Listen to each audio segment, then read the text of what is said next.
He was home on break from the United States Army and was riding a dirt bike. The tire kind of locked up. Dawned on me pretty quickly that I was paralyzed.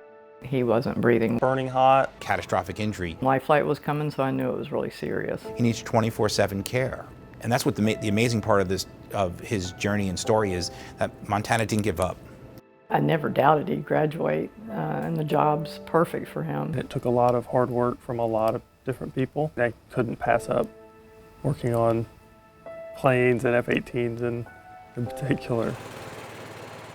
I remember the accident. Can I get better? Can I not get better? What do I do from here? Or am I going to wake up tomorrow and be better? I didn't know those questions.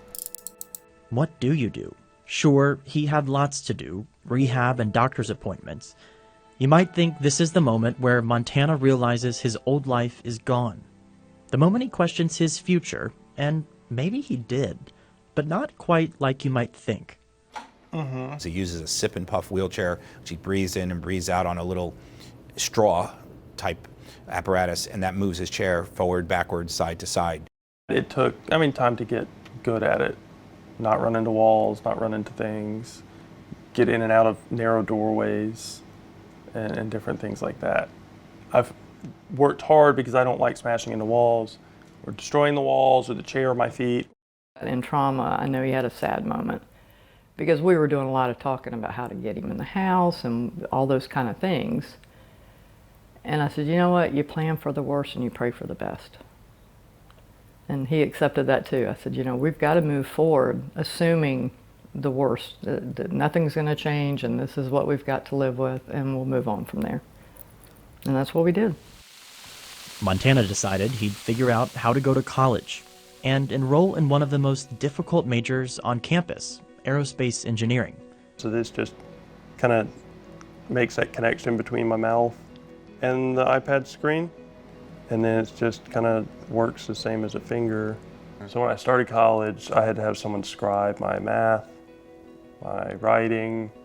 If they don't understand a symbol in calculus or something, and it gets written down wrong on a test, that's my grade, and I wanted to be responsible. Okay. It's really hard to have a laptop open and a keyboard right in this area.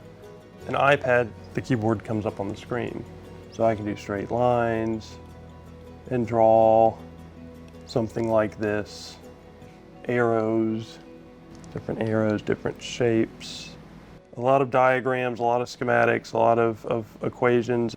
Those are things I've worked through a lot, whether it was for the computer, for the iPad, for the phone. What you got? From the early days, Montana was active, Who brought you that bike? adventurous, Push off a little bit. enamored with anything Pedal, pedal, pedal. that would move him around, including dirt bikes. Maiden voyage. Lord be with us.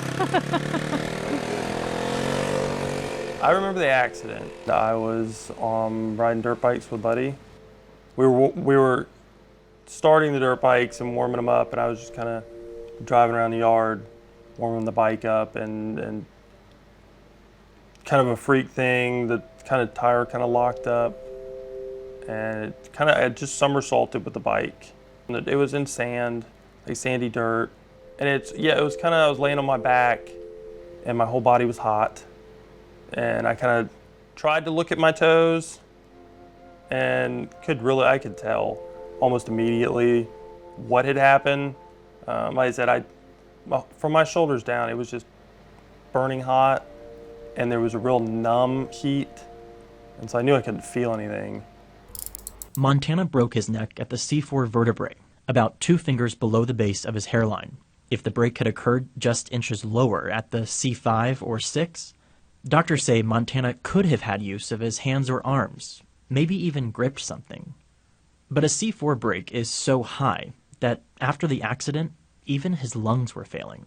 I was struggling. I was put on a ventilator for 3 months after that before I could come off of that on my own. And that was the big one.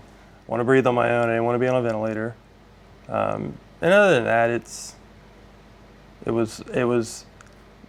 seemed like I wasn't going to be recovering. I had no doubt that he would do this. Oh, what side does the tassel go on? He's managed to figure out and just evolve from the beginning to make things easier for himself and accomplish what he needs to get done. Montana graduated. Not only did he graduate, but as Student of the Year. And he learned something important. He learned how to fix an airplane.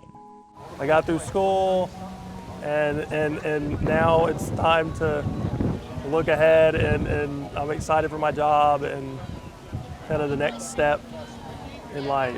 We try to focus on people that are interested working in the aviation industry, people that are interested in supporting their country too. We are the organization that supports Navy aircraft. I mean, I couldn't pass up working on planes and F-18s in particular. I was surprised how far they were able or willing to go to kind of help me and get me comfortable so that I was capable of doing things the way I did them in school or the way I do them at home. 3 main straws, a side straw, and then a lip button. And they can each just be programmed. He has a personal assistant that will help him. I think it's about giving him an opportunity. The way I look at it, Montana is no different than anybody else. I want to do my job well, and I hope I can do my job well. He went into the Army, National Guard, he had the need to serve and defend his country, but now he's going to be able to serve his country by becoming a mechanical aerospace engineer and helping the Navy. That's great. I think that's inspirational. Inspirational. It's the least you could say about Montana. I was told years ago to always wake up in the morning and look yourself in the mirror and say it's going to be a good day. There's always little positives in every day that you can kind of hold on to.